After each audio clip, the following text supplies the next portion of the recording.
Milestone school and কলেজের যেসব ছাত্রছাত্রীরা চলে গেছেন তাদের আর কোনোদিন স্কুলে যাওয়ার জন্য রেডি হওয়া হবে না, কোনোদিন আর তাড়াহুড়া করে ব্যাগ গোছানো হবে না, কোনোদিন তাড়াহুড়া করে স্কুলে যাওয়া হবে না, কোনোদিন আর অপেক্ষা করা হবে না কখন স্কুলের টিফিনের সময় হবে, কোনোদিন আর বাড়ি ফেরার জন্য আনন্দ উল্লাস করা হবে না, কোনোদিন আর সেই মহিয়সী নারী মাহারিন ম্যাডামের হোমওয়ার্কগুলো আর করা হবে না, যিনি নিজের জীবন বাজি রেখে 20 জন স্টুডেন্টকে বাঁচিয়েছেন।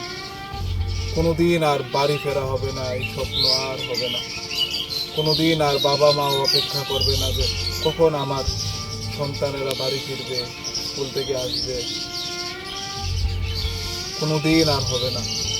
কতগুলো প্রাণ, কতগুলো নিষ্পাপ ফুল ঝরে গেল